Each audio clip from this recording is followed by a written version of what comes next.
हाय दोस्तों, शुरू करते हैं आज की हमारी कहानी विधवा विवाह भाग 7। अभी तक हमने पढ़ा कि घर की मुसीबतों से परेशान होकर विहान ने प्रीति के साथ दिल्ली जाने का फैसला किया। विहान की अम्मा और बुआ दोनों ने कहा कि प्रीति विहान के साथ नहीं जाएगी, पर रमाकांत जी ने विहान के फैसले का सम्मान किया। अब आगे विहान और प्रीति दिल्ली जाने के लिए तैयार थे।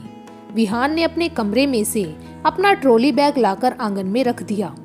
प्रीति ने अपनी साड़ी के पल्लू से अपना सिर ढक रखा था। वो थोड़ी डरी हुई सी लग रही थी, तो विहान ने प्रीति के हाथ को अपनी हथेली में कस लिया। विहान रमाकांत जी के पास आकर उनके पैर छूकर आशीर्वाद लेने लगा। फूफा जी, हम चलते हैं। रमाकांत जी ने विहान के सिर पर अपना स्नेह भरा हाथ रखा। विहान, अपना और प्रीति का ख्याल रखना। फूफा जी, आप भी अपना ख्याल रखना और अपनी दवाइयाँ भी वक्त पर लेते रहना। मैं दिल्ली जाकर आपको भी वहीं पर बुला लूँगा। तुम मेरी चिंता मत करो। तुमने मुझे जहाँ से दवाई दिलवाई है, मुझे उस दवाई से फर्क पड़ गया है।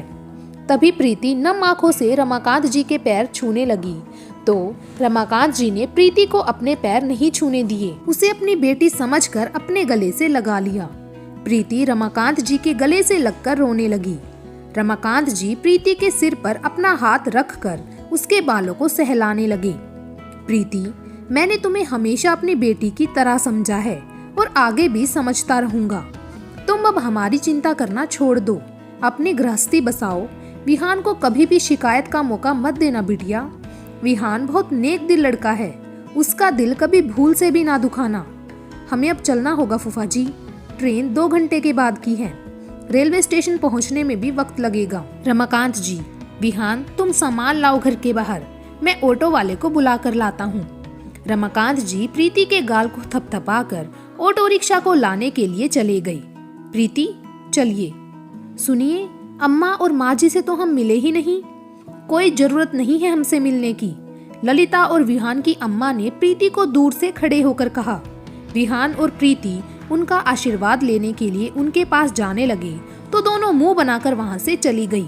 प्रीति का दिल टूट कर रह गया। विहान प्रीति के पास आया। चलिए।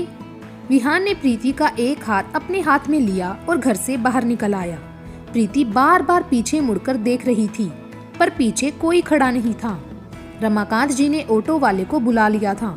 रमाकांत जी ने विहान और प्रीति को अपने गले से लगा लिया और कहा, जाओ तुम दोनों, दिल्ली पहुंचने की खबर दे देना। फूफा जी, आप चिंता मत करना, मैं वहां पहुंचकर आपको कॉल कर दूंगा। विहान और प्रीति ऑटो में बैठकर रेलवे स्टेशन के लिए निकल गए और रमाकांत जी अपनी नम आंखों को पोंछते हुए घर ना जाकर मंदिर की ओर चले गए।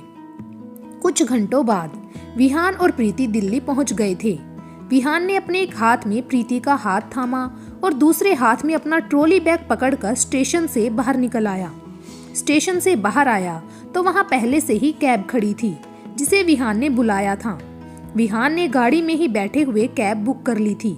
अपना सामान गाड़ी की डिग्गी में रखकर प्रीति को पहले गाड़ी की पिछली सीट पर बैठाया, फिर खुद प्रीति के पास आकर बैठ गया।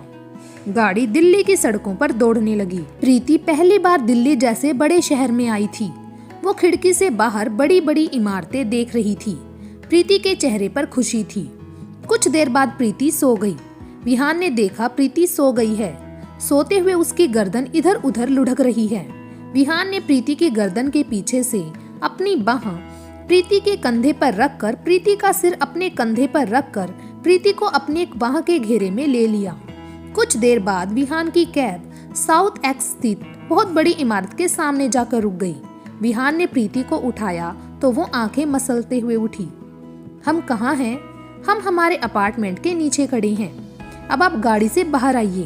प्रीति अपनी साड़ी को अपनी कमर पर से सही करके गाड़ी से बाहर निकल आई। विहान ने कैब वाले को पैसे दिए और उसे वहां से रवाना किया। विहान ने प्रीति को चलने के लिए कहा, पर प्रीति लड़खड़ा गई। विहान होले से मुस्कुरा दिया। विहान ने फिर प्रीति का हाथ अपने हाथ में लिया और अपना सामान लेकर बिल्डिंग के अंदर घुस गया।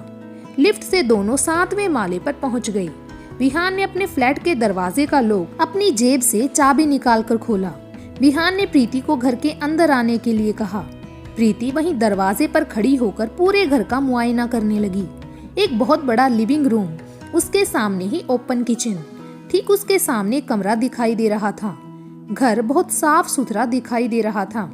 प्रीति घर देखने के लिए आगे बढ़ने लगी, पर अचानक उसका पैर मुड़ गया। प्रीति नीचे फर्श पर गिरती उससे पहले ही विहान ने प्रीति को अपनी बाहों में संभाल लिया, पर विहान खुद को ना संभाल पाया और दोनों एक दूसरे के ऊपर फर्श पर गिर गए। प्रीति और विहान एक दूसरे के ऊपर गिरे हुए थे। वैसे गृह प्रवेश का ये अंदाज अच्छा लगा मुझे। विहान आराम से वहीं अपने सिर के नीचे अपना एक हाथ रखकर लेट गया। प्रीति विहान के ऊपर गिरी हुई थी। वो विहान से नजरें नहीं मिला पा रही थी। प्रीति विहान के ऊपर से उठने लगी तो उसके खुले बाल विहान की पहनी हुई शर्ट के बटन से उलझ गए। प्रीति का मन अपना सिर पीटने का कर रहा था। वो जल्दी से विहान से दूर होना चाहती थी, क्योंकि आज पहली बार प्रीति विहान के सीने से लगी हुई थी। उसने पहली बार विहान को करीब से देखा था।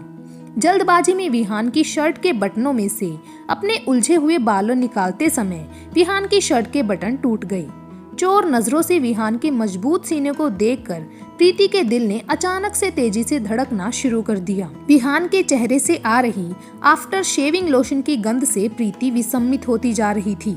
विहान की फुली हुई मजबूत मांसपेशियां देखकर प्रीति जाने कैसे एहसास में डूबी कि उसने विहान के सीने पर अपना हाथ रख दिया। तब प्रीति को ऐसा लगा जैसे उसे जोरदार करंट लगा हो, जैसे बिजली की नंगी तारों को छूने से लगता है। प्रीति का दिल बहुत तेज धड़कने लगा। प्रीति विहान के ऊपर से उठने लगी तो विहान ने प्रीति की कोरी कमर पर अपना हाथ लपेटकर प्रीति को उठने नहीं दिया।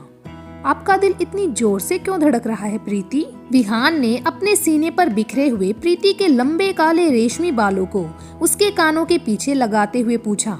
प्रीति के दोनों हाथ विहान के सीने पर थे। प्रीति को बहुत लज्जा आ रही थी जिस तरह से विहान उसे देख रहा था। प्रीति फिर से विहान के ऊपर से उठने लगी तो विहान ने प्रीति के बालों की कुछ लटों को अपनी एक मुट्ठी में भर लिया और उसके बालों के करीब जाकर अपनी आंखें बंद करके प्रीति के बालों में से आ रही खुशबू लेने लगा। मुझसे दूर जाने की जल्दी है या वजह कुछ और है? विहान अपना हाथ प्रीति की पतली कोरी कमर को अपने हाथ के आलिंगन में बांधते हुए कहने लगा। विहान का स्पर्श चुंबकीय था। प्रीति को ये महसूस होने लगा क्योंकि प्रीति विहान की शख्सियत देखकर उसकी तरफ खींची जा रही थी। दोनों इससे आगे बढ़ पाते तभी दरवाजे पर किसी ने दस्तक दी। विहान और प्रीति अभी एक दूसरे के करीब आए ही थे कि किसी ने दरवाजे पर दस्तक दे दी। लो, अभी हमारी प्रेम कहानी शुरू ही हुई थी और पता नहीं कौन कबाब में हड्डी बन गया, विहान खिंचते हुए बोला। उधर दरवाजे पर कोई दरवाजे को लगातार पीट रहा था। विहान को अब दरवाजा पीटने वाले पर गुस्सा आ रहा था। इतने अच्छे रोमांटिक मूड का सत्यानाश करने पर तुला है दरवाजा पीटने वाला। तभी प्रीति हड़बड़ाकर विहान के ऊपर से उठने लगी तो उसके मुंह से हल्की सी चीख निकल गई, क्योंकि प्रीति के बाल अब विहान के गले में पहनी सोने की चैन से उलझ गए थे। क्या कर रही हैं आप प्रीति? थोड़ा आराम से। जी वो दरवाजे पर कोई है। तो क्या हुआ? जरा आराम से, वरना बाल खिंच जाएंगे आपके और आपको दर्द होगा। प्रीति के कुछ बाल विहान के गले में पहनी सोने की चैन से उलझे हुए थे तो कुछ बाल विहान के खुले सीने पर बिखरे हुए थे। उसका चेहरा उसके बालों ने ढक लिया था। प्रीति जो भी है, दरवाजे पर उसे बजाने दो दरवाजा। शादी के बाद पहली बार हम दोनों को एक दूसरे के इतने करीब आने का मौका मिला है, पर ये प्यार की दुश्मन दुनिया, उफ। विहान नौटंकी करते हुए प्रीति के बिखरे और उलझे बालों को सुलझाते हुए कहने लगा।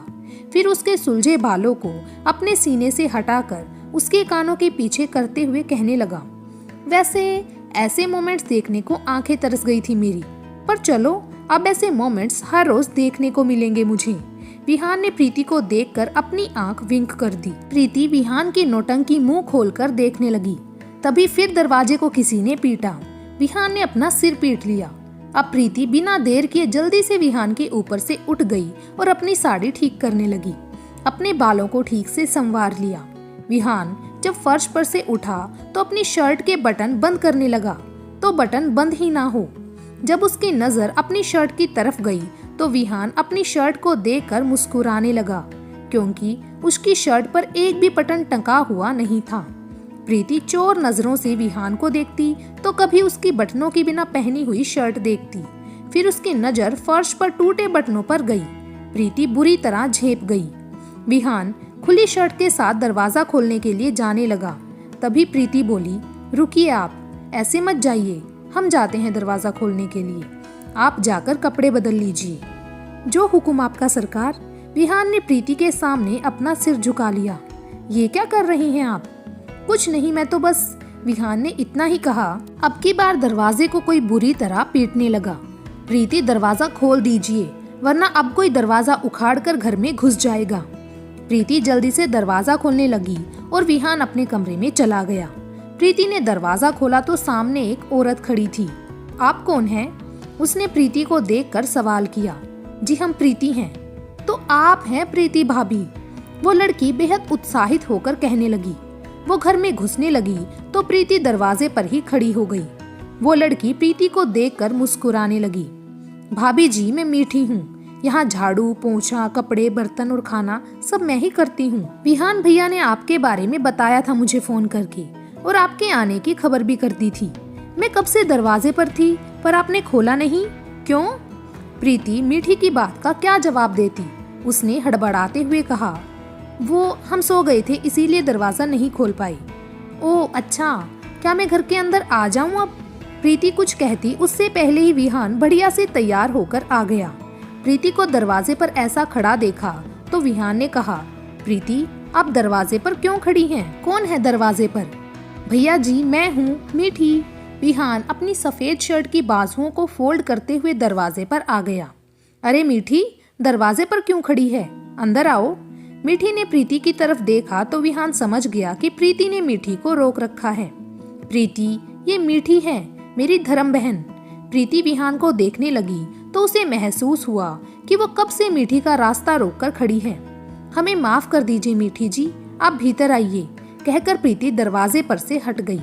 मीठी घर के अंदर आ गई, पर प्रीति दरवाजा अंदर से बंद करना भूल गई। भैया जी, भाभी बहुत सुंदर हैं और अच्छी भी। विहान बहुत ही प्यार से प्रीति को देख रहा था। अभी सभी बातें कर रहे थे, तभी किसी ने दरवाजा बिना खटखटाए दरवाजे को फटाक से खोला और घर के अंदर घुस गया। विहान और मीठी ने उसे देखकर अपने सिर पर हाथ मार लिया, और प्रीति, वो तो हैरान परेशान होकर सबको देख रही थी। तो आखिरकार कौन था दरवाजे पर? और प्रीति और विहान की ये लव स्टोरी आगे बढ़ेगी अगले भागों में। तब तक के लिए थैंक यू।